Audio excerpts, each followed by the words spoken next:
vamos para um assunto super importante. Quem assistiu a nossa abertura de hoje, comentei que a gente vai falar de HPV, de diagnóstico, de tratamentos. E olha que coisa, por mais que a gente fale tanto no assunto, ainda tem muita gente com muitas dúvidas. E falar desse assunto é sim falar de prevenção de câncer de colo de útero. Então, a gente convidou a doutora Paula Fettbeck, que é ginecologista. Bem-vinda! E eu sei também que é especialista em reprodução humana, sim, certo? Que trabalha, né, com isso. Tem um livro lindo, inclusive. Aí, outro dia eu abri ele. Ai, é muito lindo o seu livro, doutora. Né? Bem-vinda. Obrigada. Bom, mas o assunto hoje é HPV, mais comum até do que a gente imagina. Que coisa, né? Quando a gente fala que a gente tem exame, tem Papa Nicolau, vamos tocar nesse assunto, a gente ainda percebe que a transmissão, ela é ampla, né? Hoje em dia, sabe-se que é a infecção sexualmente transmissível mais comum no mundo. Inclusive, existem estudos que dizem que você tem até 50% da população já teve contato alguma vez na vida com HPV. Né? A questão é que não é só o contato sexual com o preservativo que transmite. Né? Então você tem outras formas, né? Então por isso que ele é um vírus assim tão difícil de controlar. E ele fica, doutora, na mucosa? Explica um pouquinho pra gente essa questão, né? Onde esse vírus se aloja. Perfeito. A partir do momento que tem um contato, né? Então a mucosa, por exemplo, a questão de sexo oral, você tem esse vírus também presente. Por isso que o preservativo não previne 100% das vezes. Então você tem ele presente na mucosa e principalmente quando você tem alguma lesão, né? Então você tem alguma lesão na cavidade vaginal ou na cavidade bucal e na questão seminal, que é o homem que mais transmite, ele está ali, né, presente ali no ejaculado, né? Então ele é um vírus que realmente tem esse potencial de infecção e ele é, na maioria das vezes, assintomático. Então, principalmente para o homem. Na verdade, no homem ele é quase que 100% das vezes assintomático. Por isso que a prevenção para as crianças, né, que a gente diz crianças a partir dos 9 anos, é tão importante, né? Tanto do sexo feminino, mas também do sexo masculino. Claro, para não espalhar. Perfeito. Certo? Então, homens, meninos e meninas precisam aí serem vacinados. A gente vai falar da vacina daqui a pouquinho. Agora, uma dúvida, doutora. Então, a pessoa ela precisa estar com esse vírus ativo. Isso. Quando a gente tem o contato, né, então você sabe que em 90% das vezes, esse vírus, em 2 anos, ele é eliminado. Principalmente, né, no primeiro contato e nas meninas, nos adolescentes que têm uma imunidade maior. Então, nas pessoas mais jovens, ele tem esse poder de ser eliminado mais fácil e nas pessoas que têm uma imunidade preservada. Né? Então, qualquer fator que reduza ainda mais a imunidade, como, por exemplo, uso de alguns medicamentos, doenças autoimunes, o HIV, fazem com que ele fique mais suscetível a qualquer infecção viral. Daí, no caso, o HPV, ele aumenta o potencial de agressividade, né? Daí fazendo com que algumas infecções sejam mais agressivas e mais rápidas, evoluindo para as lesões pré-malignas, que daí viram o câncer de colo de útero. Que a gente vai falar. Vamos falar já, Glaucia? Então vamos, a gente colocou uma caixinha, então vamos já falar do câncer de colo de útero, que se essa então é a principal causa, esse é o assunto principal, né? A prevenção do câncer de colo de útero. E aí, doutora, a gente tem que falar do Papa Nicolau, né? E vamos falar um pouquinho dessa questão de como como você disse, é silencioso. Então, antes a pessoa precisa identificar que ela tem HPV, né? Desses exames também prévios. Qualquer tipo de doença que você tenha um screening, ou seja, você consegue prevenir, é fundamental que isso seja realizado, né? Então, a gente tem alguns tipos de câncer, alguns tipos de doenças que você não tem como fazer um diagnóstico precoce. Perfeito. No caso do câncer de colo de útero, que é quase 100% das vezes pelo HPV, é quase que assim, uma questão de saúde pública você não ter esse diagnóstico precoce, porque ele é fácil. Entendi, né? Então, eu trouxe até aqui para mostrar, né, o Papa Nicolau, ele é um exame barato, né? Então ele não é um exame muito complexo, então e de fácil acesso, né? E toda menina, a partir da primeira relação sexual, deve fazer o Papa Nicolau. Né? Então eu trouxe aqui, né? Aqui tem o sistema reprodutor feminino, né? E aqui é mais fácil da gente entender, né? Então É feito com um espéculo, né, que toda menina conhece, ninguém gosta, mas é um espéculo que vai na cavidade vaginal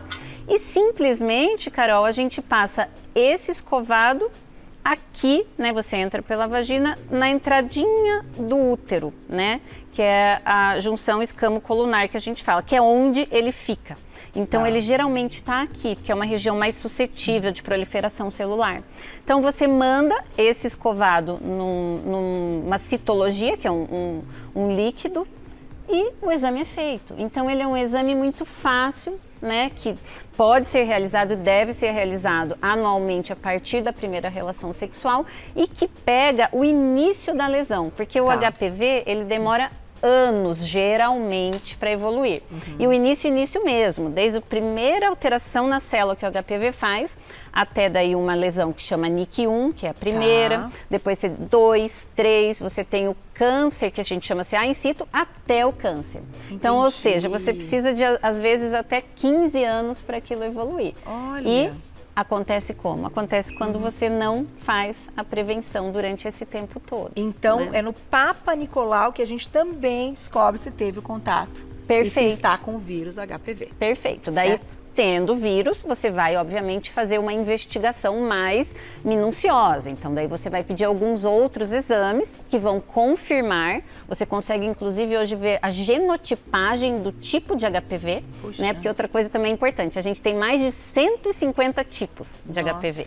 Nem todos são malignos. Né? Mas os que são, a gente tem alguns que são mais agressivos. Então, você consegue identificar qual é o mais agressivo, você consegue ver qual é aquela lesão e você consegue fazer uma colposcopia, né? Para daí fazer uma biópsia e fazer o diagnóstico correto e depois o tratamento específico para cada um. Por isso, é um exame que a gente tem que fazer realmente todo ano. Perfeito. Né? E quem tem vida sexual ativa e com mudança de parceiros e parceiras, certo? Estamos falando aí de uma, enfim, de uma situação que ainda mais, certo, doutora? Com certeza. Até porque ninguém pergunta para ninguém se foi vacinado, quando que vacinou. Sabemos disso. E a vacina também, é importantíssimo, ela tem hoje 9 sorotipos. Eu falei que a gente tem mais de 150, óbvio que não são 150 que são oncogênicos, que viram câncer, tá? Mas 9 é pouco. Né? Então, antigamente eram 4, né? Hoje até melhorou. Então, às vezes, eu tomei a vacina, então agora eu nunca mais vou pegar HPV. Não é assim. Eu vou deixar uma perguntinha, doutora, colocar na tela. Tem várias lá no nosso Instagram. Quem escreveu pra gente, olha lá. Aline, obrigada, um beijo. Meu filho vai completar 13 anos em dezembro. Já devo vaciná-lo? Vamos falar de vacina, doutora? Sim, sim e sim. Então, crianças, tanto meninos como meninas, entre 9 e 14 anos, devem ser vacinados. Então, isso já faz parte do calendário, inclusive do SUS. Né? A questão é, no SUS, você tem disponível a tetravalente. Aqui, de qualquer forma, ela é muito importante porque ela pega o HPV 16 e 18, que são responsáveis por mais de 90% dos cânceres. Entendi. Ela não pega igual a nova, que é a nona valente, alguns outros 5 sorotipos que também são responsáveis por câncer. Essa ainda é só na rede privada. Mas a tetravalente, porque muita gente fala, mas então não é boa a tetravalente. Sim, ela pega os mais importantes, que são 16 e 18. Então, se possível, faça a nona valente, mas se a disponibilidade for somente a tetravalente, ela é realmente muito importante também. E até que idade tem no SUS? De 9 a 14 anos, 9 a 14, geralmente. Mas você pode vacinar depois, né? Qualquer pessoa, você pode até 45 anos hoje em dia. Quando começou era até 26, hoje em dia até 45. E de 9 a 14 você só toma 2 doses. Acima de 14 você precisa de 3 doses. E quem vacinou com a antiga e agora tem a nova, pode tomar uma segunda dose da nova? Um reforço. Um reforço. Isso. Tá certo. Perfeito. Vamos colocar mais uma perguntinha, a gente tem uma ilustração para mostrar para vocês também, olha lá. Na tela. Obrigada, Paula. Um beijo. Uma dúvida. Após saber que teve o contato com o vírus, qual a melhor forma, então, de acompanhar? Então, Paula, seria o exame periódico com o ginecologista, que é o Papa Nicolau, né? E, se possível, se você não pegar nada no Papa Nicolau, mas você tem uma suspeita, você pode pedir essa genotipagem que vai junto aqui na escovinha. Tá. A genotipagem para o HPV, porque daí você vai ter certeza se você teve contato, inclusive qual vírus você teve contato. Tá. E sendo o vírus mais agressivo, você fica mais alerta. Doutora, o corpo não cuidando disso, como você disse, quem tem uma imunidade forte, mas enfim, aquilo não desaparecendo em 2 anos e tal, tem outra coisa para ser feita? Assim, você não tem a cura. Você não vai curar do HPV, mas você tem o controle, né, que é você sempre fazer os exames periódicos e cuidar da saúde. Daí que entra a questão do estilo de vida. Entendi. Né, que foi bem discutido hoje, inclusive, né, que vai desde uma mente saudável, um estilo de vida saudável, atividade física, uma boa alimentação, né, fazendo com que o seu organismo, a sua imunidade, fique sempre ali presente para combater esse vírus, porque vírus, eles são oportunistas, todos eles. Eles vão ver um momento de fraqueza e eles vão evoluir. Tá certo. Tem mais perguntinha, quem escreveu pra gente? Na tela. Obrigada, Silvana, um beijo. Todo câncer de colo de útero pode-se dizer que é causado, então, pelo HPV?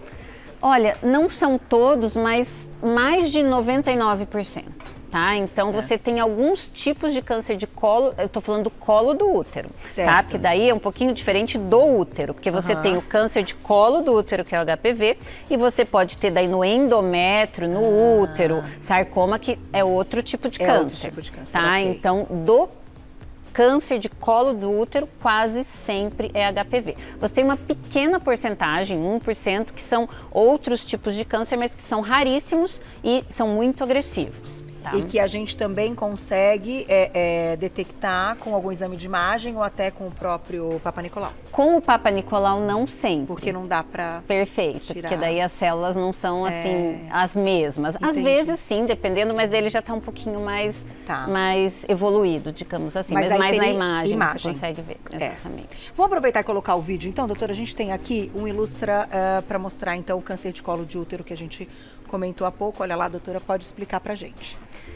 Então ali a gente tem, né, a cavidade vaginal, que é aquela que eu mostrei, e a junção escamo-colunar, que é onde o vírus ele se prolifera. Tá. Porque aí você tem uma região de muita proliferação e as células se refazem. Entendi. A gente chama de metaplasia isso. Você substitui uma célula por outra. E quando você tem muita atividade celular, a chance de você fazer um erro na divisão é maior e, consequentemente, um câncer junto com o vírus. Tá, e nessa imagem a gente está vendo a evolução e depois como ele vai se espalhando. A célula. Né? Então, ele começa, assim, imperceptível até que ele faz essa invasão e é quando ele sai do útero, né? Como qualquer câncer, quando ele sai da região que ele acomete e se espalha, daí você tem as metástases, você tem invasão para outros tecidos, que daí são muito mais graves.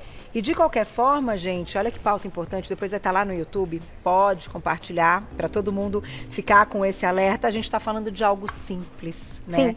De algo simples para fazer o exame, como você disse, barato e não deixar para lá, né? O Papa Nicolau é aquele que a gente tem que ter na cabeça que é obrigatório, né? Lembra dele sempre. Faz parte da vida. Da vida, gente, da vida. E se tudo fosse tão simples assim, né, doutora? Então, fiquem com essa mensagem. Eu vou agradecer a doutora Paula Fettbecker, ginecologista, tá sempre aqui com a gente e especialista em reprodução humana. @Paula Fettbeck, se escreve F-E-2-T's B-A-C-K, @Paula Fettbeck, tudo junto. Você encontra o trabalho dela. Obrigada mais uma vez. Obrigada. Adoro sempre bater papo com você, doutora. Até a próxima. E a gente volta amanhã. Gente, amanhã é sexta-feira. Ai, que delícia. Amanhã tem Alô Brasil. Nós vamos dançar, fechar a semana com chave de ouro. Eu te espero ao vivo, 1h da tarde. Fico, mulheres. Beijo, beijo, beijo. Obrigada pela companhia. Até amanhã.